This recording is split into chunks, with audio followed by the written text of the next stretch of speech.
du café, des nénés et des tas de bonnes choses.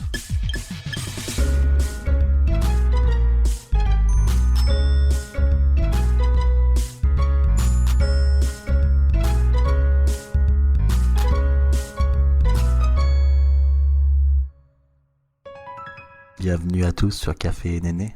Bonjour, bonsoir et bienvenue sur le podcast. Aujourd'hui, un épisode rapide pour vous parler d'un principe que j'aime beaucoup, que j'utilise au quotidien, pas tous les jours, mais qui est quand même ultra pratique à savoir et ultra cool à connaître. Donc ce principe, c'est le modèle de Brooke Castillo. Brooke Castillo, c'est qui? C'est une life coach, donc une coach de vie américaine qui a maintenant la Life Coach School, qui est donc l'école pour former les coachs à sa formation. Et donc, Brooke, elle a remis en lumière un principe qui est tout le processus que l'on traverse lorsqu'on ressent des émotions et qu'on prend nos décisions et que l'on fait nos actions. Je m'explique. Ce modèle, pourquoi je vous en parle aujourd'hui? Je vous en parle parce que j'ai toujours été quelqu'un d'assez émotif dans le sens où je pense que c'est dû à mon empathie. Je suis quelqu'un qui est hyper sensible sur certains sujets, pas du tout sur d'autres. Donc bon, c'est pas, y a pas une logique à tout. Mais donc, dans la vie, parfois, des choses hyper futiles qui peuvent me faire trigger et me mettre dans tous mes états, alors que c'est des choses hyper futiles pour d'autres personnes et vice-versa, des choses très graves que j'arrive à gérer de façon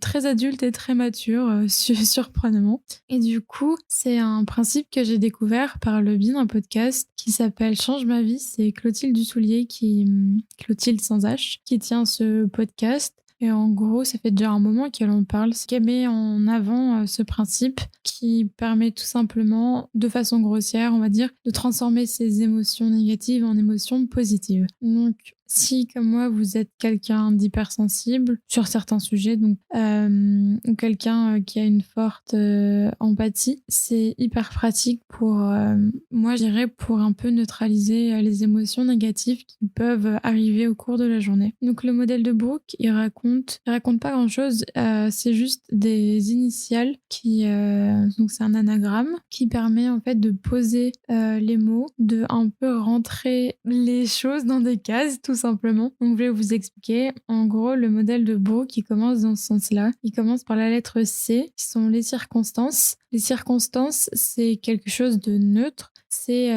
le fait, donc le factuel, qui est là. Ensuite, la lettre P, c'est les pensées. Donc, c'est une fois que la circonstance ou les circonstances sont là, c'est les pensées que l'on a par rapport à cette circonstance ou par rapport à ces circonstances. Puis vient la lettre E pour émotion. Donc, nos pensées amènent nos émotions. Et donc, ça peut être émotions positives, émotions négatives, frustration, colère, peur, enfin, tout un panel d'émotions. Et nos émotions nous font prendre certaines actions. Donc, c'est ce qui découle directement de nos émotions, les choix que l'on fait. Et donc, au final, on obtient la lettre R pour résultat. C'est donc tout simplement la dernière étape. Ce qu'on a, en fin de compte, c'est le résultat. Donc, pour vous illustrer le modèle de Brooke, je vais vous prendre un fait qui s'est passé il n'y a pas longtemps, qui est quelque chose de très, très random, hein, mais c'est l'idée que j'ai en tête. En gros, ma circonstance à moi, c'était au final, ce que je devais faire au travail m'a pris plus de temps que prévu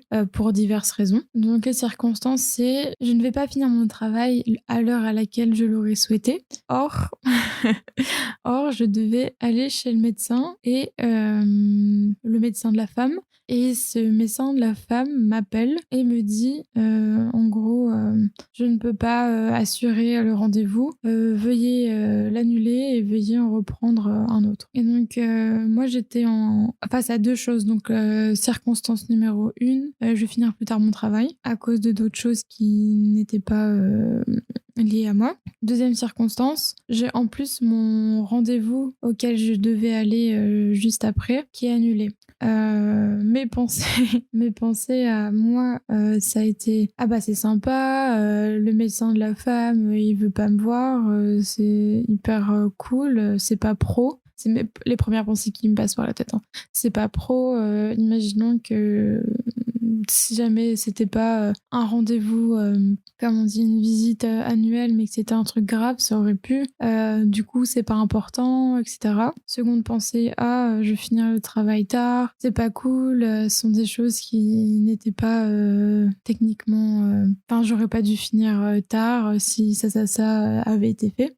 Tout ça, c'est des choses pas graves, hein, mais je vous dis juste mes pensées. Donc, mes émotions, c'était le médecin femme me déteste, donc un peu de frustration, colère, et à la fois je vais finir tard, blasé, genre ok, cool. Et mes actions, ça a été de toute façon il faut que je continue de travailler, donc j'ai travaillé et le résultat c'est j'ai fini tard. Donc ça c'est le modèle de Brooke Castillo V1 qui est en fait le premier traitement qui se passe dans mon cerveau, donc qui est un peu la version négative, la version brute, celle qui arrive, puisque je ne suis pas magicienne, n'arrive pas à appliquer le modèle avant même que l'effet arrive. Et donc le modèle V2, le voici, c'est les circonstances, c'est toujours les mêmes vu qu'elles sont neutres, c'est voilà, j'ai du travail qui va durer plus tard que prévu. Le médecin femme m'a appelé, elle ne peut pas me recevoir, très bien. Mes pensées, c'est du coup c'est là où tout se joue. Écoutez bien, c'est là où tout se joue. Mes pensées, c'est au lieu que je me dise c'est pas cool, elle veut pas me voir, etc.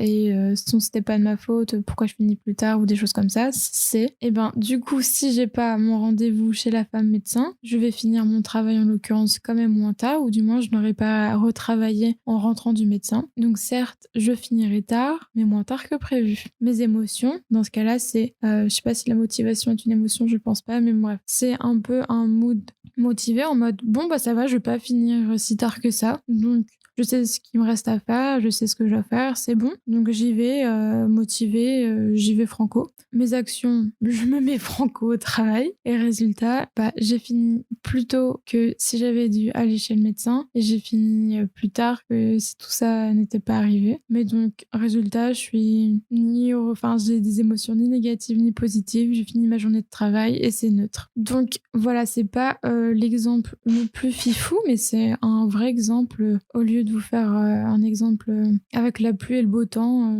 au moins c'est un exemple concret. Donc pour moi, le modèle de Brooke, il est vraiment utile, mais évidemment, il est utile de façon différente pour chaque personne, puisqu'on a tous une sensibilité différente aux actions, aux événements qui se passent. Ce qui est intéressant avec ce modèle, c'est se dire que les circonstances sont neutres, ce qui est pas forcément le cas. On a tendance à toujours annoter, à toujours apporter une valeur aux circonstances, alors que la plupart du temps, voire toujours, selon le modèle, c'est factuel, donc c'est neutre. Ensuite, ce que m'a apporté ce modèle, c'est vraiment parfois de transformer du tout au tout, du négatif vers le positif, parfois du négatif vers le neutre, mes émotions, et donc en l'occurrence me sentir beaucoup moins submergée, beaucoup moins triste ou négative. Donc ça, c'est des choses qui surviennent au cours de la journée. Et accumulées, c'est comme ça souvent qu'on entend les gens se plaindre, qu'on entend les gens pas contents. Et je me suis rendu compte que depuis que je connaissais le modèle, pour être honnête avec vous, j'applique jamais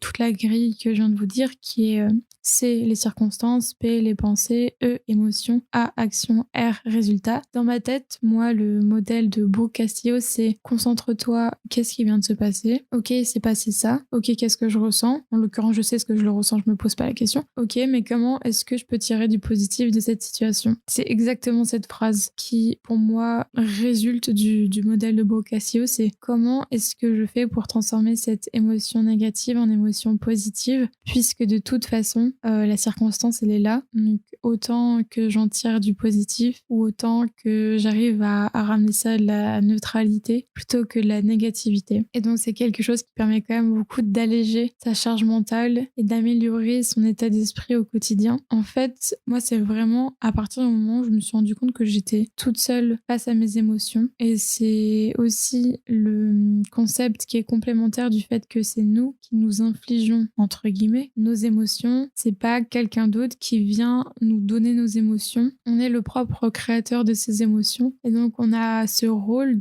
d'en faire quelque chose de positif, d'en faire quelque chose de dynamique. On n'est pas obligé d'être dans le positif tout le temps, je suis d'accord. Mais c'est quand même cool si on peut tout simplement être plus joyeux ou avoir moins de problèmes entre très gros guillemets dans la journée. Et donc je remercie Clotilde Dussoulier c'est la première personne qui a apporté ce concept à mes oreilles. Et après, plus tardivement, il y a eu Esther Taïfé qui est l'autrice du podcast Se sentir bien, qui est aussi le nom de sa chaîne YouTube et qui aussi a décliné une autre chaîne de podcast, enfin vraiment axée sur l'alimentation. Et donc elle en parle souvent comme outil pour gérer ses émotions, gérer toute la charge mentale. Donc voilà, je m'arrête là. C'était censé être un petit podcast.